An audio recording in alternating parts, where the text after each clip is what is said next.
In today's video, which is part of our Day in the Life series, we discuss what it was like to be a member of the elite fighting force of the day. Taking vows of poverty, chastity, and obedience, they were so well trained that in battle they were forbidden from retreating unless they are outnumbered 3 to 1. And yet so devout that they were considered a monastic order. For almost 2 centuries they were venerated as devout warriors gathered from across Europe who would fight on behalf of God and defend the Holy Land. What could possibly go wrong? Welcome to Medieval Madness.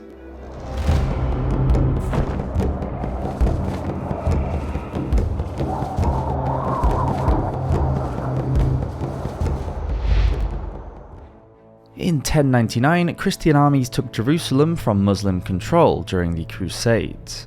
Many pilgrims began to travel from Western Europe to the Holy Land, but had to trek across Muslim-controlled areas to get there. This meant that a lot of them were being robbed and murdered on their journey. Around 9 years later, a new military order emerged. It was led by a French knight named Hugh de Payens. And as with most stories surrounding the Templars, the tale of how they came into existence has conflicting versions. Concerning the Templars, nothing ever seems to be clear-cut. In one version, Hugh's Godfrey de Saint-Omer and another 7 knights band together. In another account, Hughes arrived to meet Baldwin II, King of Jerusalem, and Warmund, the patriarch of the city, along with 30 knights. Once there, they claimed that, quote, they would renounce the world, give up personal goods, free themselves to pursue purity, and lead a communal life wearing a poor habit, only using arms to defend the land against the attacks of the insurgent pagans when necessity demanded. Both Warmund and King Baldwin were happy with their decision and gave them a building on the sacred Temple Mount, which they could use as a headquarters. This property was the Al-Aqsa Mosque. Sorry, I'm having trouble understanding right now. Not now, Alexa, I'm trying to record a voiceover. The mosque was built around the 7th century. It was considered to be the 3rd holiest Islamic site, but the knights believed that the mosque had been built on top of the ruins of the Temple of Solomon, and so they called themselves the Poor Fellow Soldiers of Christ and the Temple of Solomon, or more simply put, the Knights Templars. They swore to defend all Christian visitors to the Holy Land. Rise. At first the order was small and poor. They guarded the roads in and around Jerusalem, protecting Christians from any bandits. Often they had to ride 2 to a horse and wore tattered clothing due to a lack of funds. Although they faced some criticism, in 1129 they were championed by a prominent French abbot named Bernard of Clairvaux. He wrote a text praising the new knighthood which boasted their growth, and the charity was soon sanctioned by Pope Innocent II. He gave them special rights, making them tax-exempt. This, along with the fact that all new members had to hand over all of their monies and property to the order, meant that it soon became very rich. Monk. When not at war or in combat training, these warriors were just like any other order of monks, and their day consisted of work and prayer.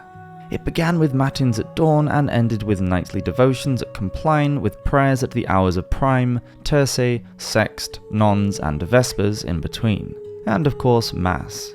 At night talking was forbidden and the knights had to sleep with a candle burning to escape the temptations of the dark. When the order began in 1129, there were 72 Templar rules. By the middle of the 13th century, this had expanded to over 700. This code of conduct became known as the Rule of the Templars.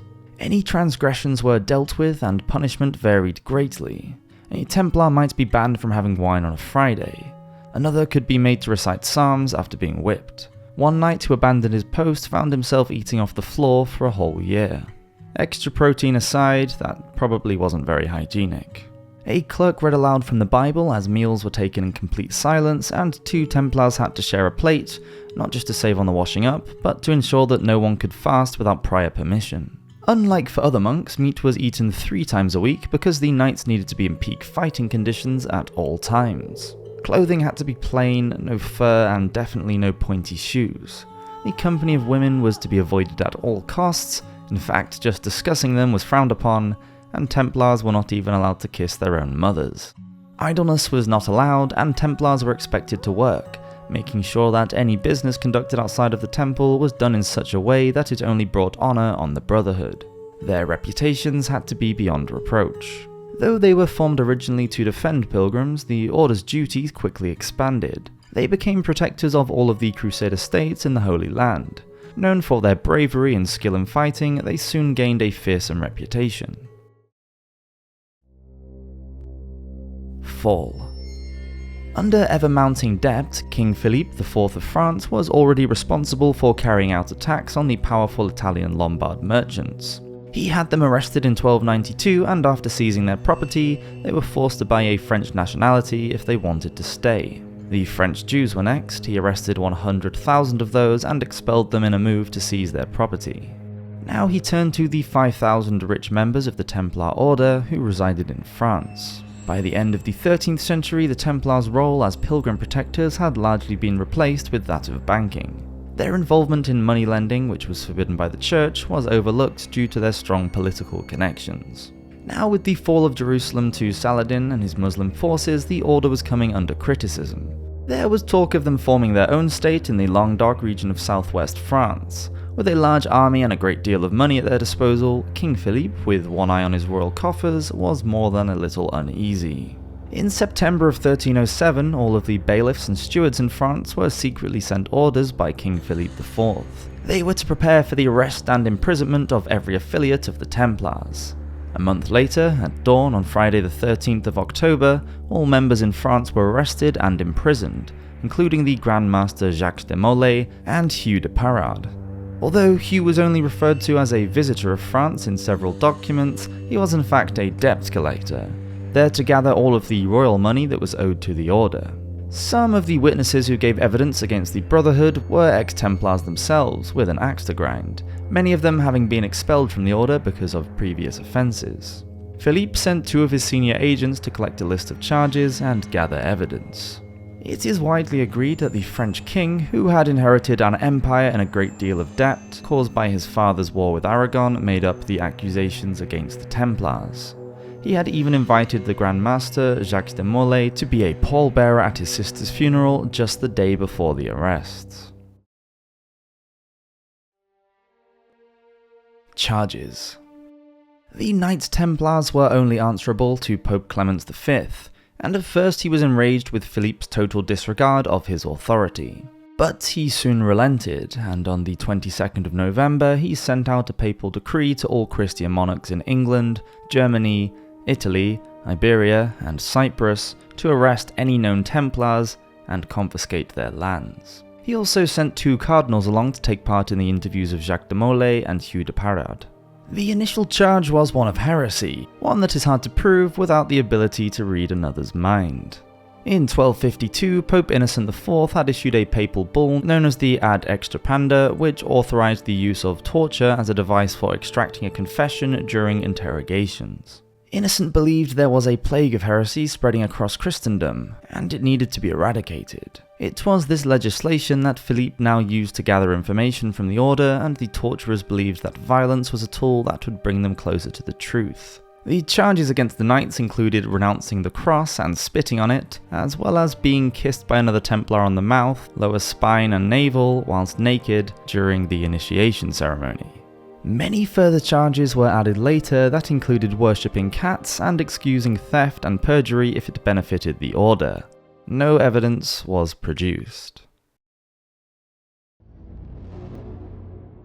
Torture. There were several techniques used to coerce a confession in the Middle Ages. At that time, the most widely used method was likely to be the rack.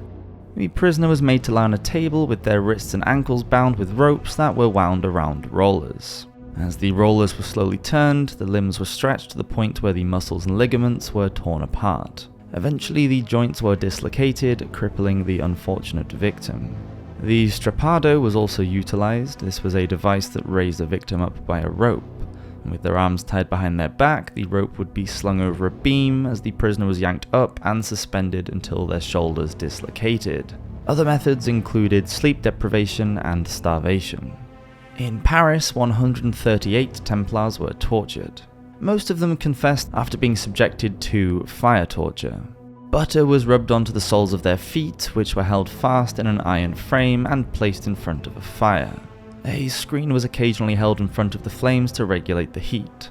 This method of human roasting was said to be so painful that it drove many victims mad. 2 weeks after his arrest, Molay confessed to denying Christ and spitting on the cross. He advised his Templar brothers to do the same.